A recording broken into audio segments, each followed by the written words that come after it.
इस कहानी में एक लड़की जो कि काले रंग की है, जिसको कोई पसंद नहीं करता, उसे एक बूढ़े मास्टर से प्यार हो जाता है। कहानी शुरू होती है अब।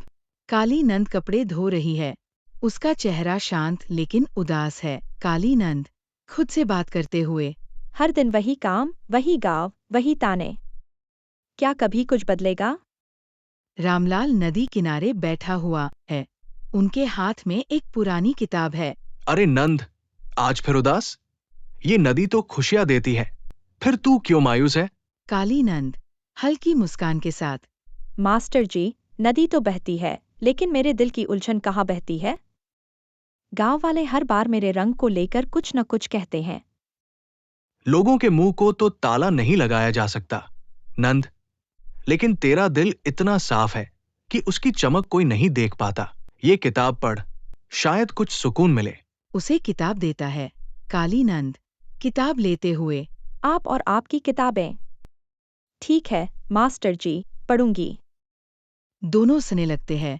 गांव का चौक, जहां चाय की दुकान और कुछ लोग गपशप कर रहे हैं। काली नंद अपनी सिलाई की दुकान से बाहर निकलती है।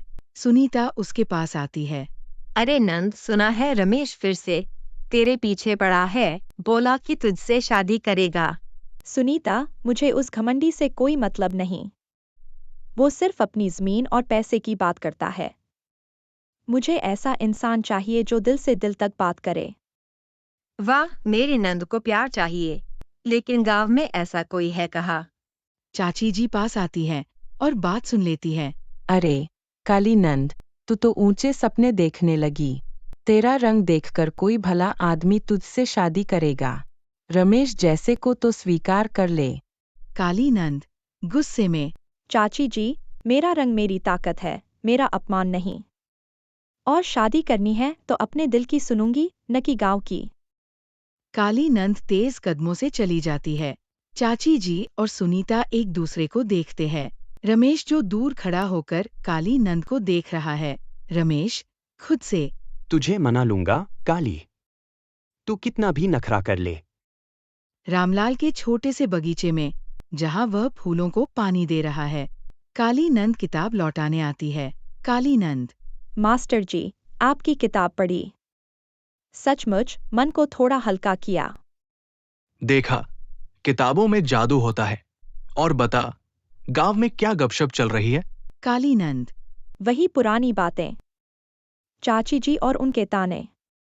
लेकिन आपसे बात करके अच्छा लगता है। आप कभी जज नहीं करते। रामलाल, नंद, मैंने जिंदगी में बहुत कुछ देखा है। इंसान की कीमत उसकी सोच और कर्मों से होती है, न कि रंग रूप से।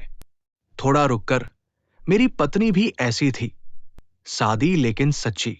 काली नंद जिज्ञासा से, आप अपनी पत्नी की बहुत बात करते हैं।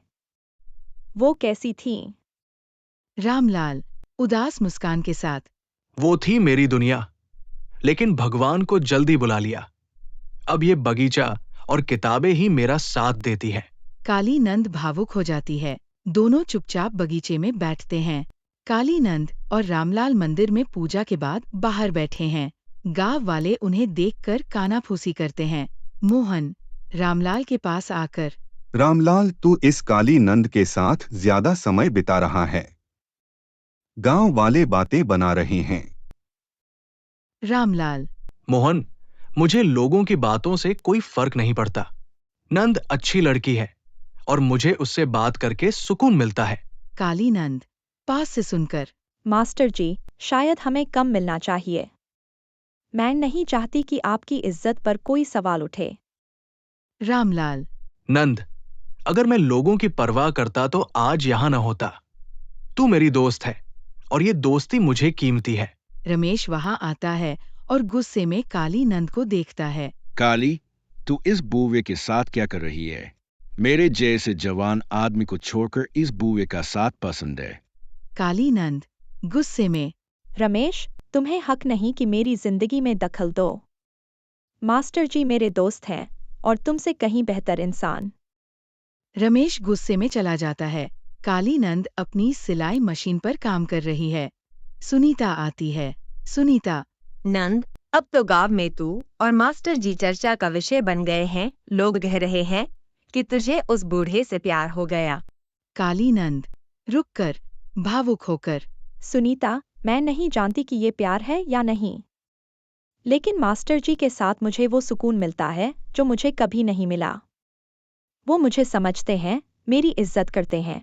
लेकिन नंद, वो तो तुझसे दोगुना उम्र का है। गांव वाले तुझे कभी स्वीकार नहीं करेंगे। मुझे गांव वालों की स्वीकृति नहीं चाहिए।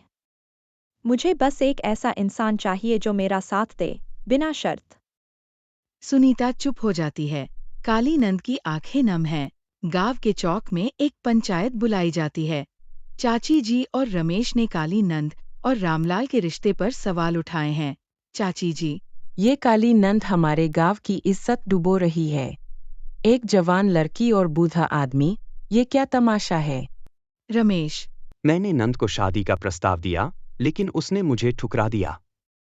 इस बूढ़े के लिए।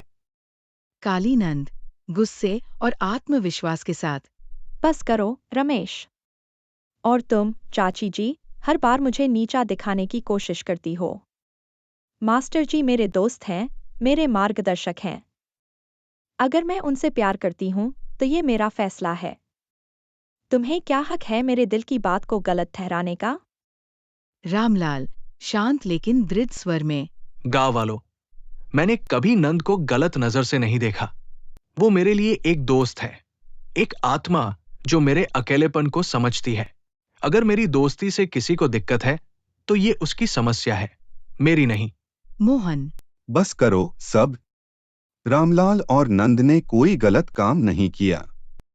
प्यार और दोस्ती में उम्र की कोई सीमा नहीं होती। तुम लोग अपने दिल को इतना छोटा क्यों करते हो? गांव वाले चुप हो जाते हैं। काली नंद रामलाल की ओर देखकर। मास्टर जी, मैं नहीं जानती कि ये प्यार है या दोस्ती, लेकिन मैं जानती हूँ कि आपके साथ मुझे वो खुशी मिलती है जो मैंने कभी नहीं देखी। रामलाल मुस्कुराते हुए। नंद, तू मेरे लिए एक अनमोल तोहफा है। चाहे लोग कुछ भी कहें, मैं तेरे साथ हूं। गांव वालों के चेहरों पर उदासी छा जाती है। काली नंद और रामलाल नदी किनारे बैठे हैं। रामलाल के हाथ में वही पुरानी किताब है। काली नंद, मास्टर जी, गांव वाले अब शांत हैं, लेकिन मुझे नहीं पता कि आगे क्या होगा। रामलाल, नंद, जिंदगी एक नदी की तरह है, बहती रहती है और हमें उसके साथ चलना होता है। तू मेरे साथ है और मैं तेरे साथ। बस यही काफी है। इस तरह काली नंद और रामलाल ने गांव वालों की बातों को पीछे छोड़कर अपने दिल की सुनी, क्योंकि प्यार और दोस्ती की कोई उम्र नहीं होती और सच्चाई हमेशा जीतती है। हमारी कहानी अच्छी लगी हो तो लाइक, शेयर और सब्सक्राइब करना ना भूले। कहानी का बेस्ट कैरेक्टर कौन लगा कमेंट करके बताएं। चलते हैं और फिर मिलते हैं अगली वीडियो में। आपसे जल्दी मिलेंगे दोबारा।